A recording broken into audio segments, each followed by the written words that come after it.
it's almost been Hollywood glamorized to be able to use the term foul ball when in reality, there's so much unspoken danger behind it. Hi, everyone, and thanks for coming back to another recording of Foul Ball Safety Now Talks. I'm Jordan Scott. I'm here with Brianna Ludwig. We're excited to come again at you guys. We're in the middle of April, and we're certainly in the middle of baseball season as it gets going. There's games every single day and new incidents to speak about in a short time. What we'll do first is what I've been trying to do in the beginning of these recordings is talk about how Foul Ball Safety Now started, try to get in everything I can and over the 7 years that we've been doing this work. But Foul Ball Safety Now has started back in 2019. Something was very disturbing on the news. And after seeing something like this, I made some noise right away. And I even contacted the Mets and the Yankees in the New York City area where I'm from. And I made these grand gestures for them to take care of the issue at their place. And they probably didn't take me seriously. And I guess I wouldn't have taken that person seriously from who's this guy coming at us unexpectedly. But long story short, I started Foul Ball Safety Now shortly after that. And I found somebody by the name of Brendan, who's an investigative reporter. And Brendan's been with me all this time. And we've been archiving and interviewing and finding out new things every single day and every week. Baseball has a lot of things that they have possession of, like data and knowledge, and they haven't been openly sharing it with all of us. So I think most fans are still in the dark about the game experience, just going to the parking lot and going inside the game, about what the realities are. Near misses are part of the game. It's always been strings and conditions attached to the experience. It's not just the 30 major league teams, it's also 169 other professional teams that all have situations compromised inside and outside. I'm still looking for the one field that we can all model as this is the perfect example of the best experience. Everyone knows exactly what their expectations are going to the game. No more strings attached, no more conditions to going to the games, strings and conditions attached that you had no idea even existed. You always felt, most fans, I think, have always felt it's been unconditional, wholesome apple pie, good times for all. But in reality, every year there's new entries into the less than 1% injured club. That being said, there's been court cases that have come our way. I hired an attorney in Illinois, and we were in court for a year. I've rented out some airplanes, trying to make appropriate statements over Field of Dreams games and All-Star games. I think I've done that 5 times, 5 separate times of trying to make the right noise at the right time. Also, in Arizona, just about a month ago, when the Dodgers were still in spring training back in Glendale or earlier in March, they have their home games in Glendale during spring training. So there was an image of Shohei Ohtani, who in the World Series in 2025 hit a line drive down the line, and he put his hand over his head like he may have just hurt a human being. So he had this cringeworthy moment of, oh, geez, I may have just hurt someone. And we have an image of him. And I asked the lawyer if I could use that image of Shoei. And yes, we were able to. He gave me the green light. And for less than $1,000, I had this life-size cutout of Shohei Ohtani on display at an outdoor mall, and people would go up and look at it and take pictures of it, and they would then be connected to the website. But yes, we also want the experience to be mental wellness for the baseball player, and I don't believe it really ever has been. I think with a little bit of inquiry, you're going to find out that the baseball player themselves has been conflicted for a long time. Brendan, the investigator reporter who I've been with all this time, we've interviewed more than 30 people formally that have told us about some of their anxieties. Even 30 years later, they're coming to us or sharing with us, kind of getting the monkey or the elephant off their back. back. And even in recent times, I've had these conferences, so I'm finding new guys or old guys who are finding me on platforms like Indeed, where I'm incentivizing players or coaches to organize conferences. They all have a network of players and coaches they know. So it's worth it to me to give them a couple of hours worth of work to make some calls to their baseball buds. And maybe we'll all get in a room. It's like a safe place for them to talk. It's not a formal interview like Brendan and I had done with more than 30 players. It's more of, hey, man, I'm Jordan. I've been spending 7 years doing this. Questions? It starts with a conversation. Let them feel comfortable that I'm a baseball guy. And baseball truth matters, and it may not come out in the first meeting. I've had 2 conferences so far and a few follow-ups with some of these guys, but I'm keeping the word out that these conferences can happen every day, every single day. Why not? So, yes, and Brendan and I have also interviewed the victims and their sad stories, and this continuation of new news this year. We've interviewed the gentleman whose wife unfortunately got hit at the Dodger game and died a few days later in 2018. And we're aware of a lawsuit in Modesto, which we helped out an attorney. Woman was outside the ballpark. She got hit in the head because it's not just inside the ballparks, it's outside the ballparks. And we want to make it not happen anymore. Another case where a lawyer found us. This was a case that Brendan actually was hired by the law firm to help them prepare for trial. And that case ended up being settled. We have a video of a bat going into the stands, and this was 7, 8 years ago, 9 years ago, and it wasn't until the summer of last year or fall of last year till the case was actually settled. So this family was almost left on their own to find the right doctors for the baby. At the time, there's a video, an ESPN game, major league team. The bat is going into the stands. You see the mother turn away, and unfortunately, the bat hit both the mother and the child or a piece of the child, and that was bad enough because the child had an uphill battle and it still does. He grew up nonverbal. Not that the plaintiff side said, and their doctors, their eventual doctors who was working with them said the reason why the baby grew up nonverbal had something to do with the bat incident. And the MLB lawyers contended that wasn't the case. And that's what happens. Is that one side says one thing, one side says another thing. And then years and years and years later, there's a settlement. And the law firm who called me and I hooked them up with Brendan, they got paid their millions of dollars. And the law firm that worked for MLB to defend them at every cost, probably, they got their millions of dollars. This went on for years and years. And this family was alone after the incident and didn't have the comfort of billionaires and their doctor networks. And that's the first book Brendan and I will be producing. We're Healthy Aggression over here, Foul Ball Safety Now. New incidences all the time. Just 2 weeks ago in Seattle, an 18-year-old got hit in the back of the head, and it was sad. And Brendan has already had a conversation with the mom, and we'll see how that all unfolds. And I recently just got contacted by a Dodger fan who I've yet to speak with, who had a troubling incident last May at Dodger Stadium. It just continues, and that's what we hear. Brianna and I, we're in Healthy Aggression. Brianna's been with me a year and a half. Brendan's been with me for 7 years. And we're just going to continue making conversation with people that want to know more. Brianna, how are you? Jordan, it's a beautiful day to shed some light on this issue, and I'm very excited to dive into this topic. So, without further ado, I'd love to invite on our guest host for the day. She is an actor and acting teacher, filmmaker, and mother coming to us from Los Angeles, California. Welcome, Morgan Hill. Hi, thank you. I'm happy to be here.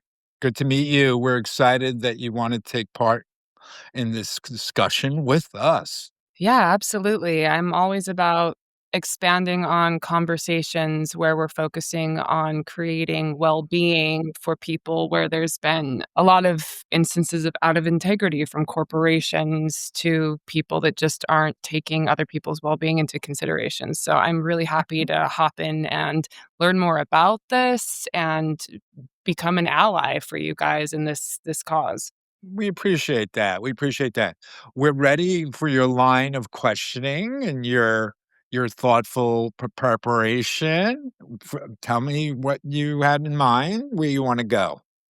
Well, I'm curious to know specifically how the courts are handling, especially the minor situations where children have been targeted. The case with the family where the person died, and Mhm. it's the more I looked into it, it was just like opening up a wasp's nest of, oh my goodness, there's been this undercurrent of so many troubling situations that are happening to people that are just fans wanting to come out and create these amazing memories with their families and loved ones, and then their lives are altered forever. And kind of how, I guess, just the legal system is handling it today, where it started out, what got you really passionate about it, which I've learned some about, but I'd love to hear Mhm. more about why you're so zone focused on this. And the cause just seems to, based off of what I've looked at,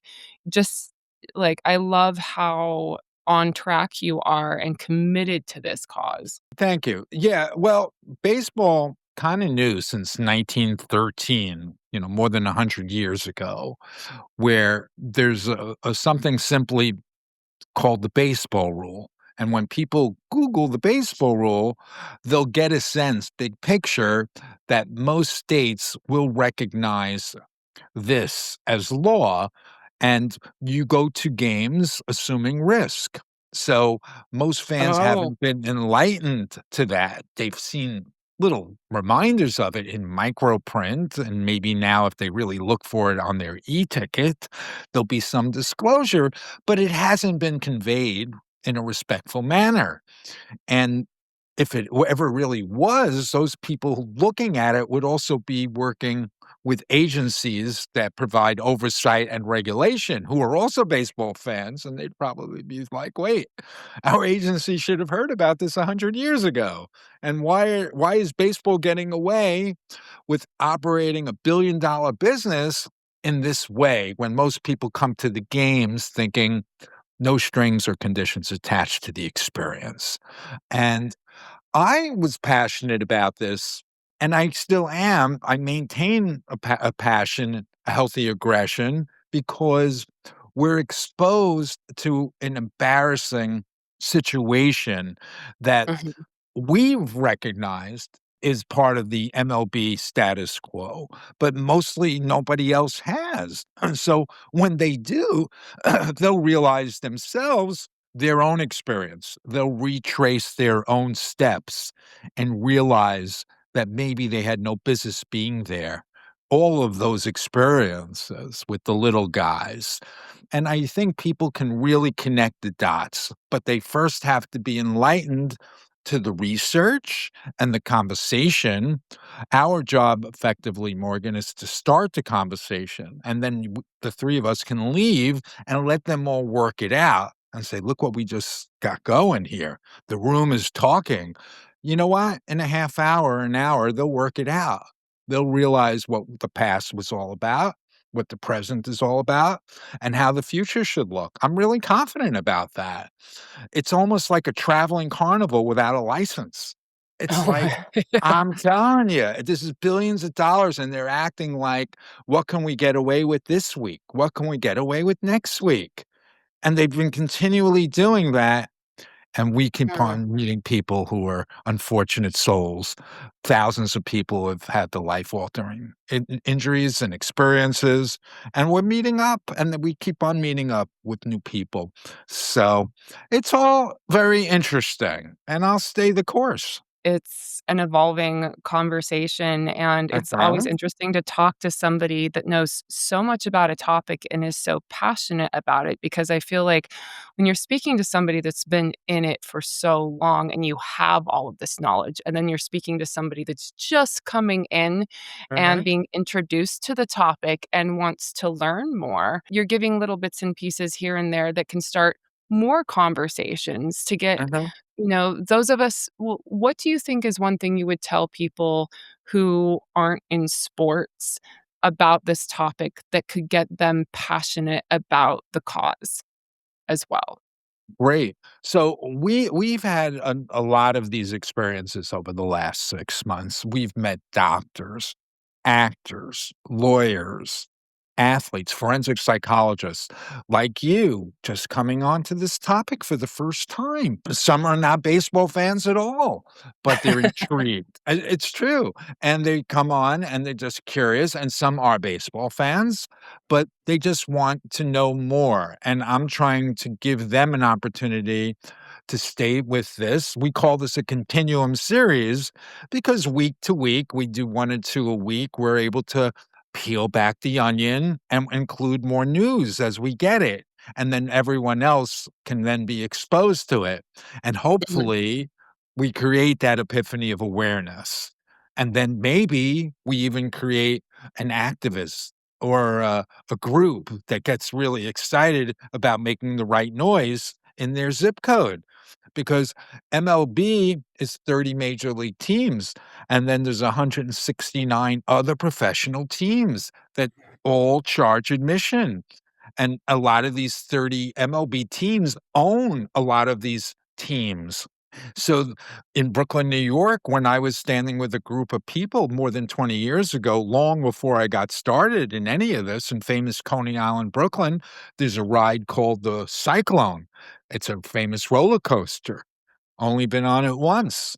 And when my cousin, she dared me to go with her, and I was like, "All right," and I went on it. But years after that, they opened up a team in Brooklyn, and it was called the Brooklyn Cyclones, named after the ride. The New York Mets management or ownership still owns the Brooklyn Cyclones. We're standing outside, and a ball, like in Modesto, California, comes out, and it hits this young person we were with right in the forearm. Where did that come from? And these ballparks, there could be 1 or many balls within 3 to 4 hours that just come down and hit the pavement or hit the car window or hit someone in the head. That's unacceptable. We recently met somebody, from a college who said, "That's unspoken, nobody parks there."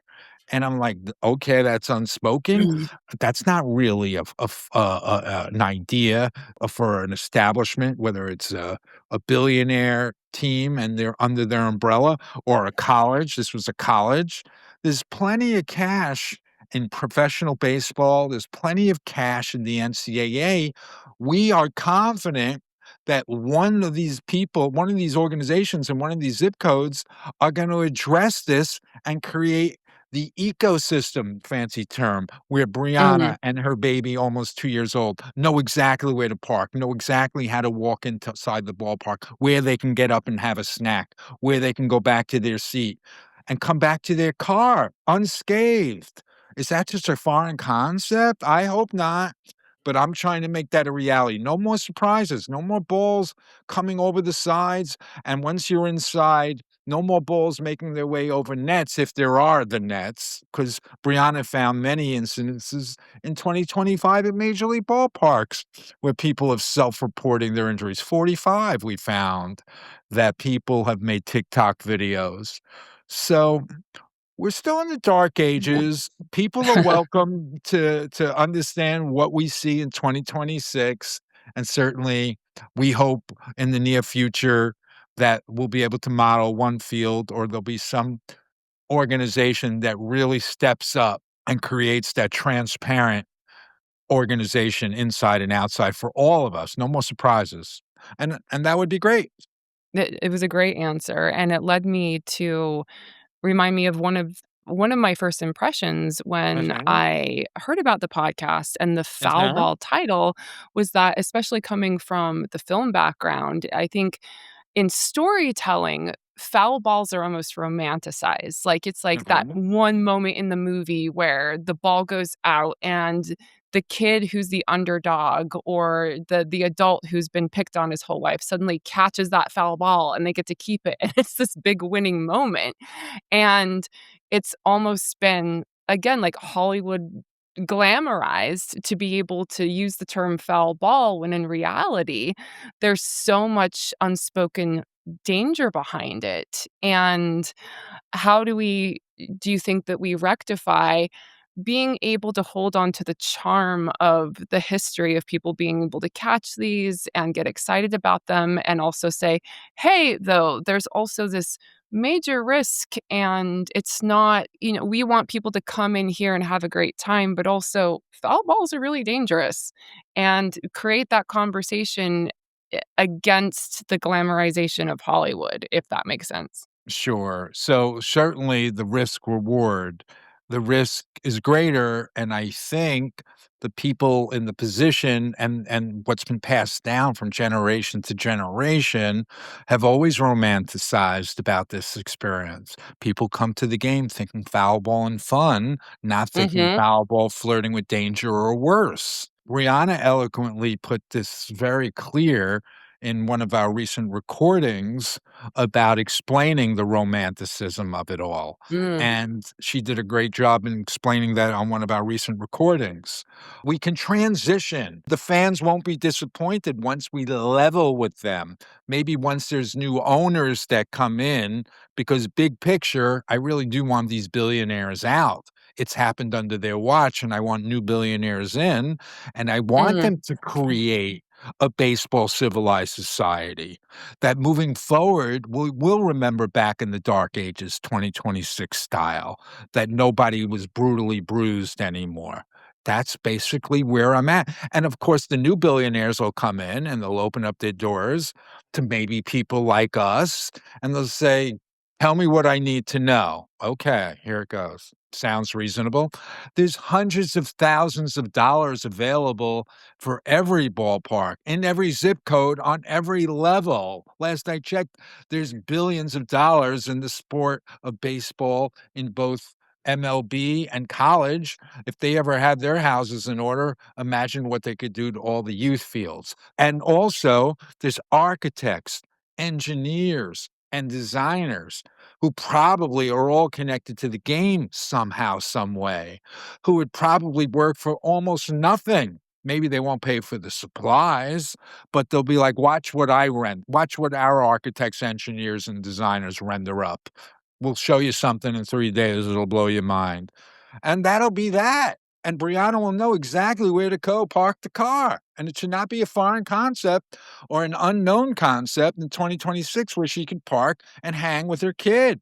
And kids should do whatever they want inside the ballpark. You should have a tender moment with your Mm. loved one. Let the kids play patty cake. Paying Yeah. attention is not conducive. That's ridiculous. We're not action figures or superheroes. We're not there to stare without blinking and duck for our lives. If we were action figures and superheroes, then that would be one thing. Then I would give those action figures and superheroes certain protocols. You better pay attention. But we're not. That's not human beings. That's it. If we were action figures and superheroes and they wanted to flirt with danger, then go ahead. But maybe they have a greater chances of saving their lives than we do. But we're human beings. Even professional baseball players on their nights off will not be sitting there with their family. Watch your kid, protect your kid. What does that actually mean? Until if we're superhuman or action figures or superheroes, that's one thing, but we're not. We're just plain old people. Brianna and her kids and me and my Yeah. kids, because I grew up in a sports state, Utah, where, like, Uh-huh. even if you were in the arts, it's like every summer night you are out at the baseball fields watching either Little League, or we go to the bigger stadiums where, the ball players would come and play, and people kind of moving away from the netted areas and wanting to be more in the exposed areas rather than where the netting was, which led me to look into a little bit more on the term limited netting, which was brand new to me. And me as a mother thinking, well, that seems like the sane choice, but other people saying that it almost took away from the experience, but then there's the danger safety risk. So, what would be a conversation that you might have with these billionaires and Sure. families that wanted to go there and not put their families at risk, but still had the full romanticized baseball experience with the netting or without the netting? Or is there a different option that these ball leagues could look into? Well, definitely. I think it's first to identify what went into the so-called upgrades and who is actually pulling those strings at MLB? Let's start with those guys. I believe, ever since 1970, and unfortunately, a 14-year-old boy got hit at Dodger Stadium and he died a few days later. Ever since 1970, has MLB had a separate department of architects, engineers, and designers following this situation? Or has it been maybe one guy, maybe wearing 12 different hats for the corporation? I have a feeling it's been more like one guy wearing 12 different hats. And there's been very little sophistication into this process of so-called upgrades. Because yes, you may see more netting than you did last year, and you'd be like, oh, that's an improvement. MLB made an announcement in December of 2022 that by 2025, all of their affiliates would have netting extended further down the line. That in itself was an embarrassment because then why would families sit in those same sections exposed in the summers of 23 and 24? And then all of a sudden they pop up with new nets in 2025. The family is going to realize, what the heck were we sitting here in 23 and 24 if they decided in 22 that nets would be covering us in 2025? Could have they given us the courtesy to stay home? All of these kind of things, people are going to be like, they should have at least told us to maybe stay home for the next 2 years. After that horrific video in Um, 2019 aired, the 5-minute video that most people have checked out, the ESPN video that we call Exhibit A, that video aired in 2019. 40 of 120 affiliates still had no netting past the end of the dugouts in 2023. And when you watch that 5-minute video, which we call Exhibit A, you see babies getting smashed. So those Jeez. people sitting in those cities are gonna be like, "Wait, ESPN ran this video in 2019, and we're one of these 40 cities that haven't done anything, and it's what year? 2023. Yep. And then there's still 30 to 40 cities of the 169 cities that at the end of the 2025 season still had no netting past the end of the dugout. Certainly would warrant a visit from me or an attorney and show the judge in that city that video from 2019 because he'll break the gavel or she'll break the gavel when she realizes this professional city hasn't extended their nets 6 years later. What the? You know what I'm saying? Like, wait, what else do we need to see? That kind of thing. It's almost like an open and shut, as you would say in the law world. And that's basically where our narrative hopefully will go, and people will scratch their head and their scabs will break. And that's what we hope. And then you and I, and Brianna and I can go out and have some lunch. We Yeah. want to get the conversation going. And I'm like, look what we started, guys. Let's leave. That's it. Let them work it out in their zip code. That's what we're doing, people. We're just connecting the dots, Morgan. So Yeah. I could give a PSA to families. I would just say, would you knowingly sit your children in a section where someone was blinded, concussed, or killed? And I think majority, 99.999% would say absolutely not, right? Mm. But the problem is we just don't have the data. The MLB is the only person with all the data of where these balls are going, how often they're going there, and the fan injuries that are I happening. think we have the data, Brianna, but I don't think we have the influences of yet. But the three of us now are making that attempt. We're Yeah. we're convincing, but we Well, just we hopefully need more listeners. yeah, hopefully the conversation would then point the parents in the direction of knocking on the MLB's door and demanding the receipts and, of what's been happening, the carnage that's been happening over the years, and We just That's want to real. display what we know, and that's what this Yeah. continuum is all about. And it's wonderful that we're meeting new people that just inquiring minds want to know. We're going to do what we can in these bits. yeah, as of right now, like April 2026, we can't endorse any area of any ballpark. Oh, Neither wow.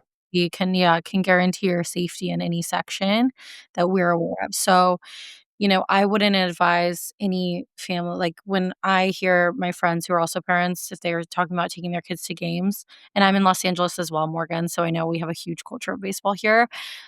Of course, you wanna give your kids those memories, but I know so much just working on this campaign a year and a half, and it's not fair that I know more than the average parent. You know what I mean? So, whatever we can do to get this information out there, yeah, that's the reality though. We can't guarantee safety in the parking lot, waiting in line to go inside, when you're getting concessions or any section, because we know of injuries that have happened all over the ballpark. Do you feel like there's been a level of desensitization among the baseball fans and baseball culture regarding the safety? Like, do you feel like baseball culture has normalized a level of risk for the fans that wouldn't be acceptable in any other sport? Oh, yeah. Oh, yeah, and the people that work within the game are perpetuating the romance, the game experience, the personalities behind the microphone, the baseball writers, why none of them have decided to become investigative. They're journalists. Why haven't they just done what they went to school to do? Well, they work for newspapers and they're there to get the statistics and the interviews after the game. They're not there to connect the dots. I had an image of the Superman series, the young Cub reporter, Jimmy Olsen. He would go to the game. You know, he's in training to be a full-time reporter, and he sees a line drive go over the net, and he wants to run down and see if anyone got hurt. And the older guys, the 15 or 20 people working for the newspapers, we don't wanna know about that. You know, it's almost like an illustration, all the Wow. heads will turn away. That's a powerful image, I have that in mind, maybe that'll make one of our books or book series, but yes, I think there's something to say about that. Simply put, the publishers of the newspapers, I don't really think are asking their editors to ask their writers to go long form on this. Nobody from major newspaper magazines, New York Times Magazine or New Yorker or Atlantic, I hope one of those reporters call me. But if they do the story, they're gonna have to include all the writers that never really connected the dots, and I don't know if Wow. writers are doing that. Do they throw each other into Under negative the bus? interpretation? Exactly. It Yeah. almost seems like there needs to be a baseball version of the Me Too movement to happen to There you just, like, go. blow the lid off of it. We're trying, we really You're are. There doing really is fire in the theater, man. You know, I'm not gonna cry through the fire, I'm gonna stay in healthy aggression. I'm not laughing either, but Yeah. Brianna and I don't wanna come across as tense. We wanna come across Oh, as, sure. fireside-ish, and let's chill and talk Yeah. about this, you know? And that's what I'll continue to do. Having a guy like Brendan, who's very bright, he's part of this with me. We've conducted Mhm. 80 interviews. So we know, and people are continually learning about this. Baseball Yeah. players are dipping their toe in, whether they want to open up to me or not. Hey, I'll talk to anybody for a half hour and maybe they'll call me back. Usually they're just feeling me out and opening up about this. But I do know baseball players are human beings and they want to play the game free and clear. I have something on the website called A New Baseball Statistic: Present Traumatic Stress Disorder. And Oh. yes, just in the last 3 months, a lot of these guys are opening up to me. So, yeah, things like Jordan, every time I swing the bat, I have anxiety. Jordan, Oh. on kids' nights, my feelings really spike, a professional guy. Jordan, baseball's promoting their game in Europe, and they don't even have netting above the dugout. Jordan, I actually used to play, and I would purposely foul off balls knowing I was gonna hit human beings. That was pretty graphic, because if you Oh. follow baseball, Morgan, on a second strike, you don't wanna strike out, but you're waiting for your perfect pitch, so you'll purposely foul off balls, and this person actually told me, "Jordan, I knew a part of my experience of purposely fouling off foul balls, there'd be human carnage." I'd be like, "Wow, that's pretty heavy, thanks for Wow. sharing." Yeah, he wasn't currently doing it, but he told me that's the way he used to think, he knew, or maybe it was easier to talk about it a few years later. But it's better now than not to talk about exactly what went through these guys' heads and is still going through their heads. And really, Queens College put this on the map. I kinda knew Brendan and I already interviewed more than 30 guys over these 7 years, but just in the last year when the young student athlete calls me and says, "Jordan, Google Earth Queens College," and people can see the Queens College NCAA investigation, I get it. These guys, their psychological well-being is not being adhered to, and they're worried they're hitting human beings, little kids at elementary schools.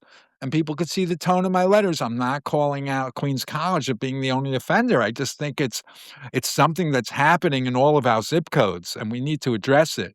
And there are solutions, and we need to possibly take a time out on what the heck is happening and reassess everything. I'm open to all that too. Maybe there'll be some loud noisemaker that feels that way, that it's time for a national timeout. I was like, yeah, Yeah, maybe. But we're just putting it out there. If somebody wants to say, Jordan, that's where we need to go now, I'll be like, good. You're joining me today on my island. I'll join you tomorrow on your island. Let's make some good noise. That's yeah, I basically what's mean, at. It's open for all of us. We're all baseball people, and we just all need to stare in the baseball mirror together, finally. Trying. Yeah. you're doing no, that's Thank you. great. I think Yeah. creating a good healthy conversation That's about it. that need to change and creating a healthy atmosphere seems like as long as the end goal, the end game, to use baseball sports terms, is creating a healthy, joyful experience, as safe as possible for everyone involved. I mean, Sure. everybody Everyone should know their everybody wins. expectations. Yeah, Exactly. We want everybody emotional wins. stability for the young guys. They shouldn't have to play their lives of baseball knowing that it's right there. They know it matter not a matter of if, but when one of their teammates will crush someone. Their parents are more in the know than the rest of us. The parents may even have some dilemma knowing all this information and knowing that everyone else does not. So that's also an interesting question to raise. What are the Yeah, parents doing with all this knowledge, and why are they just standing by and just sitting on their hands and not saying much about it? Because they don't want to jeopardize their kid's journey, and everyone's scared to talk about it. I don't know why. Let's go. It's staring at all of us. And there's a yeah, lot of adults. We need more adults in the room to be vocal. And if adults have been part of the silence where they shouldn't have been, well, like parents of baseball players, then they should speak up and say, I should have said something sooner, because MLB yeah. certainly isn't. That's why I want these owners out and I want new owners in. It's all part of the makeup of the insiders, baseball reporters, baseball broadcasters, and why are Brianna, Brendan, and I the ones, connecting the dots on a regular basis? Because it's important. I'm not going to stop until I pass on the torch. It's very exciting to keep hearing new stories and people finding a place that they could talk to us. What would It's be very your ideal yes. owner? Just somebody who says it's time. What did I miss? Okay, here's what you missed. You're right. Okay, well, this is what we're gonna do. Done. How long did that take? About 14 seconds?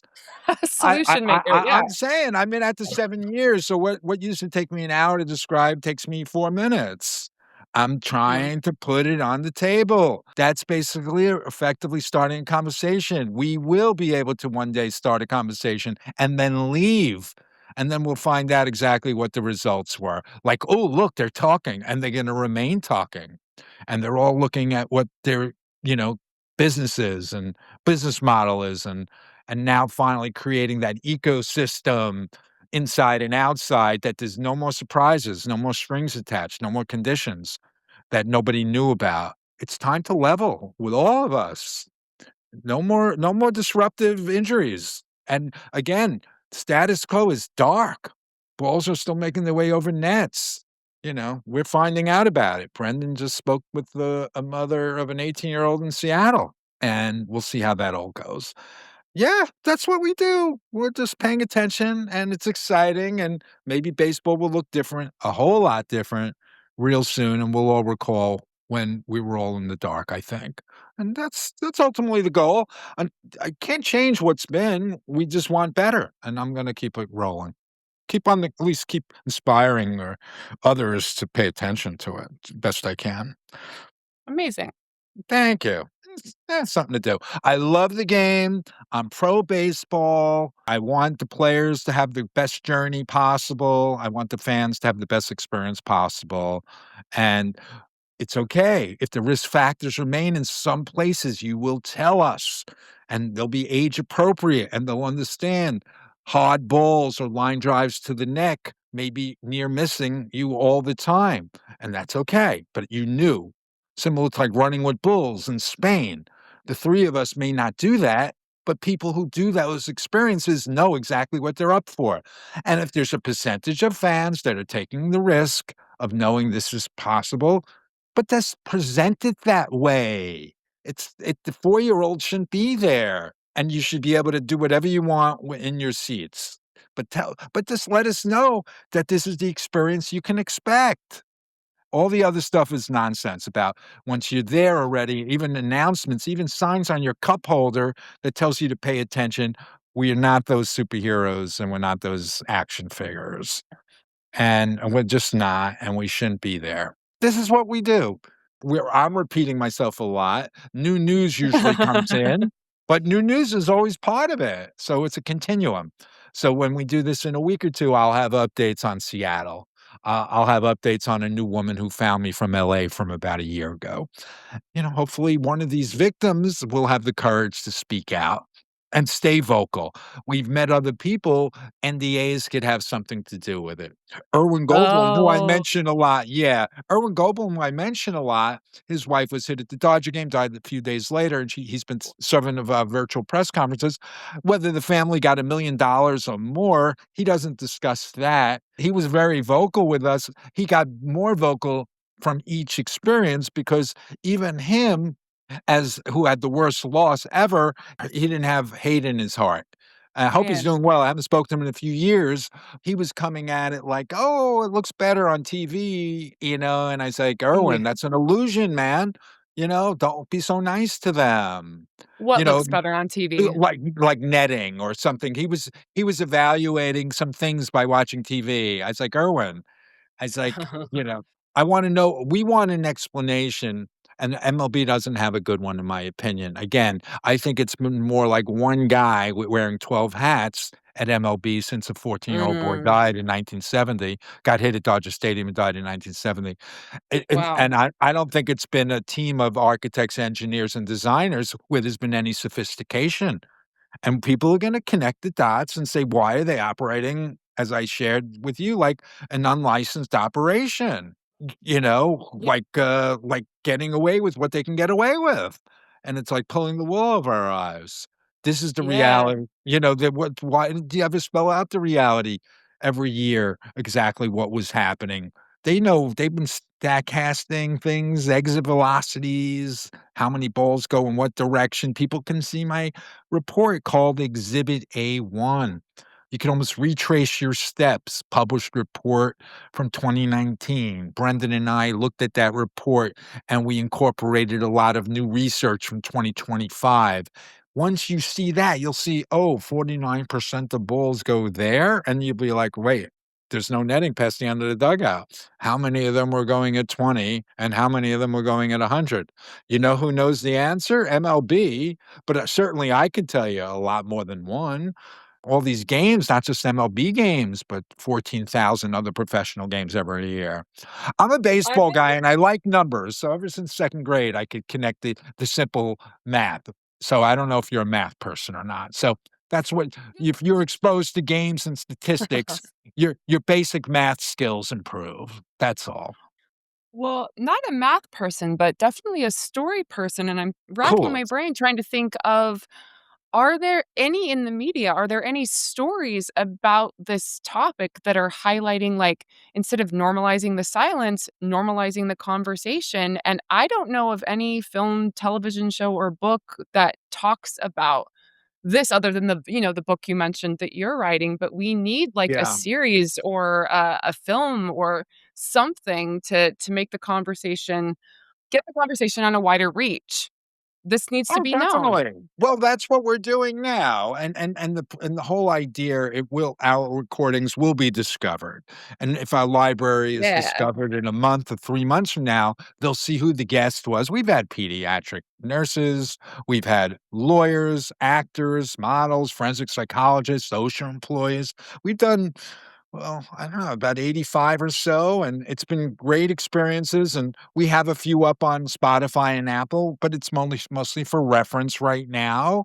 We're not Mhm. under any illusion that this is going to be discovered, voila, and it's gonna start having, like, a consistent, engagement, but we do hope some of our guests, like you, will connect us to potentially new guests or a larger network. Maybe this continuum will be done in front of a live audience in the near future. I'm here in Florida, so looking into some Miami and Fort Lauderdale connections.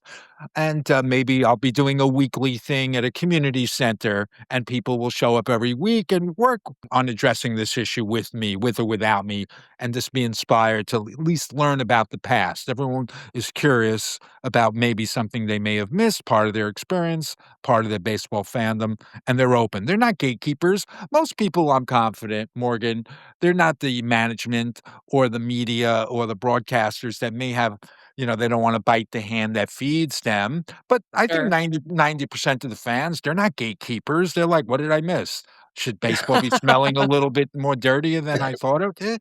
Maybe, you decide." So we'll have the audience. So we're confident, and Yeah. we're great that you're joining us today. This is a Thank you. continuation. You just gave me an idea. I've Good. been working closely for, yeah, 8 years with my favorite filmmaker in the industry, who's actually a former athlete who had to leave the sports world to join the filmmaking world, and he's also a screenwriter. So I'm gonna bring this up to him and connect you guys and see how I can Terrific. contribute to the conversation by just it's all about connection, right? And so it's all about Hey. connection and a similar purpose, and I'm excited to introduce you guys. Morgan, how powerful do you view storytelling when it comes to truth telling? Do you see it as a powerful tool for truth telling? And as somebody who makes films, how much responsibility do you feel to keep the integrity of a story? Oh, I love this question so much. A common thing for people that don't really understand actors or storytelling is I hear all the time actors are really great liars, but it's actually the opposite. Acting is the art of telling the truth, and the more integrity behind the artist and the artist coming together to create a film, a television show, a podcast, even the more in integrity the person is, the broader the reach and the more impact that particular project is going to give. I think truth telling itself is the core and the heartbeat of any story that's told. Wow. That Wow, was that was great, guys. yeah. All right, everyone. So thank you again to our guest Morgan and Brianna as always. This was a really great call and talk, and we'll be doing it again soon. Everyone have a good one.